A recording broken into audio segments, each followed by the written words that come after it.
Right, so in today's video we're going to be having a look at how the two newly turfed lawns are looking, and we're going to finally give them the first cut. Now, if I do say so myself, I think the lawn is looking absolutely amazing. It's been about 3 weeks now since we actually rolled the turf out. It's all knitted down into the soil below. The roots have dug in deep. You know, you can always do that test where you get like a corner of the grass or one of the ends of the rolls and you can pull it just to see whether it's rooted or not, and ideally you want to be waiting around about 3 weeks or so before you actually cut anything, because otherwise you can put the plant under an immense amount of stress. You always got to think, you know, when the turf's cut at the turf field, a lot of that root system is just removed straight away, so the plant becomes really stressed, and the last thing you want to do is be cutting this too soon. Now, it is a little bit annoying because if you have seen the previous video on this lawn, or when I actually laid the turf, it was really short. It was almost like a golf green in a way, and the sward was just tightly knitted together. Now, that sward still is tightly knitted together. However, we do have a little bit of length on the go. But just bring you in close here, you can just see how nice that sward really is, and that's the same across the entire space. And for the most part, everything's been perfect over the last 3 weeks. However, it's not been without its little hiccups along the way, and predominantly right at the start of the actual process. Now, when I laid this turf, it was the hottest weekend of the year, and following that we had quite a few hot days. So laid it on the Friday. Sunday we were out for the entire day. I hadn't watered it in the morning because I felt the grass early doors. I could feel the moisture in the soil. However, that was most likely just the dew on top of the grass, and I really should have given it a bit of a water there and then. But yeah, we were out most of the day, got home, and this patch right here in the centre was completely crispy. I'll show a few pictures on screen now of what it looked like, and what it looked like a few days after. So all I did really to solve the problem is I got on with a lot of water over the days that followed, and then I even had some of the Lawn Association's water conserver left. So I got that on across the entire space, put a little bit more in the centre here, just so that the lawn can actually retain much more of that moisture, hold on to it, keep the soil nice and moist, and you can see that the grass has recovered perfectly. I mean, don't get me wrong, this bit here is much longer than the bit in the centre there, but it's because most of this grass has been thriving since it went down. It was just that patch in the middle which had like curled up as well. On the picture I've shown on the screen, it doesn't actually show the curling of the turf because there was no way on earth I was getting my camera out at that point. I was in panic mode at that time, so it was about getting the the turf roll back flat, watering it in, and it's been perfect ever since. And it still only had one application of feed, so it had the true grass that went down onto the soil before we rolled the turf. That gave the roots something to feed off of, and I won't be feeding it for another couple of weeks really. I'm going to be giving it a few cuts over that time just to bring the height of cut down ever so slightly, and yeah, once it's fully established, we can get on with some feed, and this lawn's just going to be absolutely thriving. So let's not wait any longer, let's get on with the hater, give it its first cut. Now, I'm considering almost, I don't know, third highest setting on the hater, fourth highest setting. Fourth highest might be too high. Let's go with, third highest might be too low. I don't know. I could test it with the fourth. I feel like it's not really going to take a lot off. Let's try one roll with the fourth and see what happens. Nah, it's not taking a sausage off that. You can hear it usually when it's cutting the grass, you can hear it nicking it. That's not cut a potato there, not a chance. Let's knock it down one. Third highest setting, let's go, hope for the best.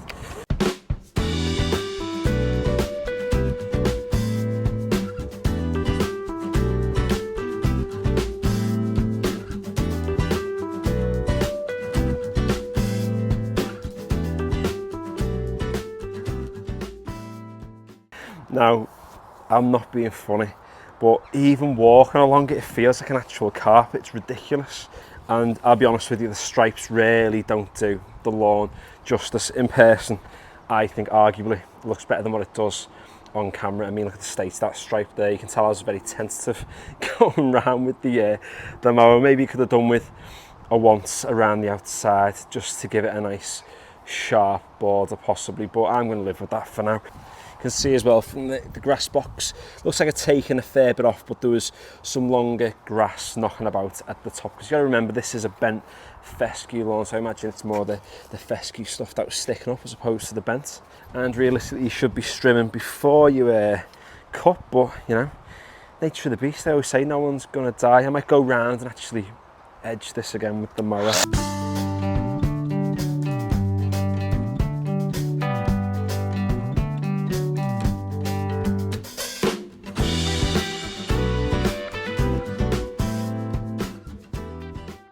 Now, from giving it its first cut, you can see there are a few little problem patches. So, for example, this patch here, just caused by the dog. He is a male dog, he cocks his leg up against these plants, and clearly he's missed this plant and he's hit the lawn straight there.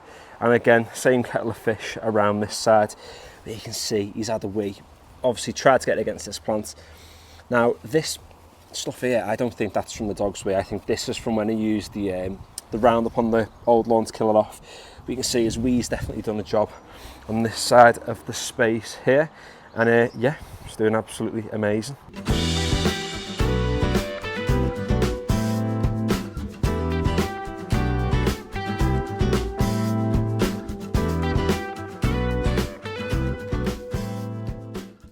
Right, so you can see with the neighbours, a little bit longer than mine.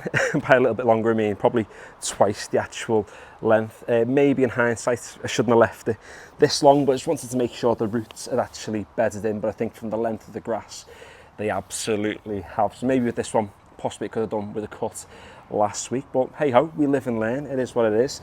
At least it's doing well. Now I've got a few theories as to why this one's probably done better than the one in my back garden, or in terms of it's grown more. The first of which is that it spends much more of the day in the sun. The other one in our garden mainly gets sun after sort of like, or maybe like around midday, and then for a few hours after that. Also as well, I got on this lawn with much more true grass before I actually laid the turf. So that's probably contributed as well to how long it's grown. So I'm not going on the third highest setting on the hater this time. I'm going to start off quite high, and then maybe over the next couple of weeks, like I said, with the one in the back, I'm going to be bringing that height cut down, and hopefully by the time my cylinder mower arrives from Alec, which has been 4 weeks now. It says between 4 to 6 weeks on their website at the moment for the Cambridge, so fingers crossed that comes soon. And by the time it arrives, this lawn should hopefully be a little bit shorter, and we'll be able to get on with the cylinder mower and get some unbelievable stripes.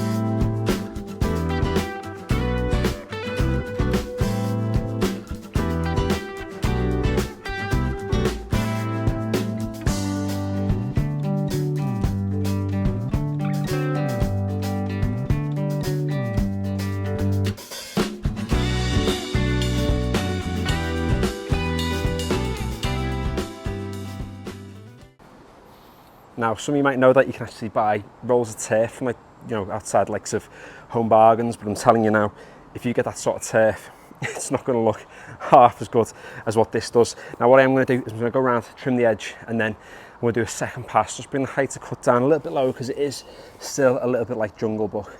And then, yeah, we'll leave it there for today, and then hopefully come in again over the weekend and start bringing that height down even more.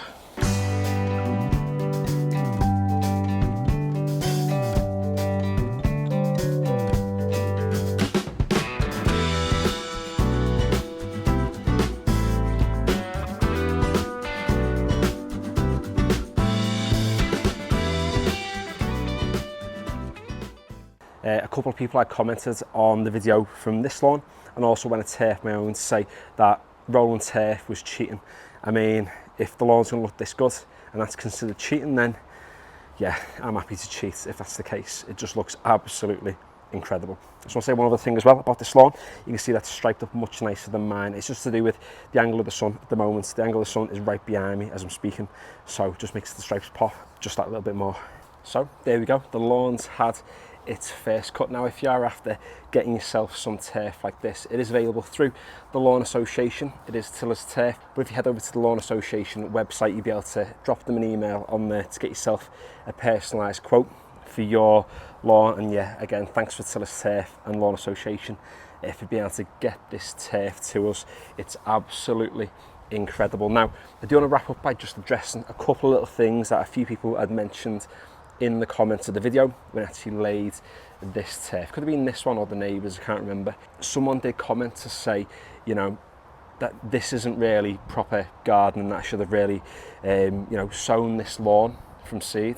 Well, first of all, we've got this little cool cat down here. You can see that looks just incredible. At the moment, it's really starting to thicken up and it's getting there. So that's a bent fescue lawn, obviously seeded from scratch. And this one is, yeah, in a way, it's kind of cheating because, you know, you get the perfect lawn in the best part of 3 weeks. You lay it, you water it in, you feed it, and you give it a cut, and it just looks as incredible as what this one does. I don't see it as cheating. At the end of the day, there's people out there who don't have the time to actually seed a lawn from scratch. Maybe they've got a pet, like a dog, and seeding is going to be a nightmare for their space because they can't block it off for whatever reason. So actually, for some people, turf is the best solution to getting themselves a decent lawn, or, you know, to just give them that basic sort of blank canvas to begin with, without having the hassle of actually seeding one from the beginning, because it can be straightforward seeding a lawn from scratch. It's not too difficult. But again, it's the time and it's the actual care that's needed to obviously maintain and manage a new lawn when it is in seedling form. I think it's what's good about myself doing videos on lawns like this is it shows people that, you know, they can transform their space in a matter of weeks. I mean, 3 weeks ago, this was, you know, in a bit of a mess. You know, it was a ryegrass lawn previously, wasn't doing very well, and you can see now it's looking amazing. It's bedding itself in, and it's going to be getting quite a few cuts over the next few weeks just to really maintain it. And the last thing as well I was going to address is that somebody commented to say it's healthy for your lawn to be able to see the soil below. I'd pinched the actual turf when it first arrived on camera, and you couldn't even see the soil below. It was literally that tightly packed, the sward. With this being a bent fescue lawn, it's a little bit different to ryegrass, because with rye to thicken up, you've got to add to it, so you've got to add some more seed to it. No issue with that, just get a bit of seed down, top dress it, and the lawn will naturally sort of thicken itself up that way. But with a bent fescue lawn, instead of adding to it, you have got to take away. So within probably the next 6 to 8 months, let's say, this is a lawn where I'm probably going to have to get on and scarify it to remove a little bit of the content, to thin the sward out slightly, because it can almost get out of control with how thick it can become. So thank you for watching today's video. If you enjoyed it, feel free to give it a like, and if you'd like to follow along with the rest of the progress of this lawn, or if you want to check out any more of my garden renovation videos, you can see we've transformed the space recently. We don't have box hedges here anymore, or over there. Videos will be coming soon, so if you'd like to check those out or to follow along, like I said, with the rest of this, consider subscribing. And finally, thanks for watching.